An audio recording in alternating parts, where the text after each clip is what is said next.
లగచర్ల కేసులో అరెస్ట్ అయి జైల్లో ఉన్న వారి కుటుంబాలకి న్యాయం చేయాలంటూ జాతీయ మానవ హక్కుల కమిషన్ను కలిశారు బీఆర్ఎస్ నేత సత్యవతి రాథోడ్.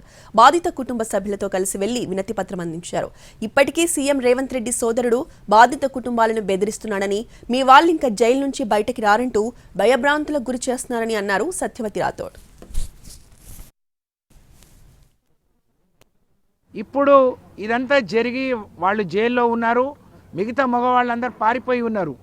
భయపడి ఎప్పుడు ప్రభుత్వం మా మీద విరుచుకుపడుతుందో, మాకు అన్యాయం చేస్తుందో అని చెప్పి వాళ్ళు బాధితులందరూ హైదరాబాద్ వచ్చి బీఆర్ఎస్ పార్టీ కార్యాలయంలో మరి మా నాయకుడు కేటీఆర్ గారిని కలిశారు. కేసీఆర్ గారి ఆదేశంతో మేము హైదరాబాద్లో కూడా ఎస్సీ ఎస్టీ కమిషన్ని కలిసినాం. వాళ్ళకు మద్దతుగా నిలబడే ప్రయత్నం చేసినాం. జైల్లో ఉన్న వాళ్ళని కూడా చూసినాం. కానీ ఆగకుండా జైల్లో మేము పోయిన రోజు కొంతమందిని అరెస్ట్ చేశారు. నిన్న వాళ్ళు హైదరాబాద్లోనే ఉన్నప్పుడు ఇంకా కొంతమందిని అరెస్ట్ చేశారు.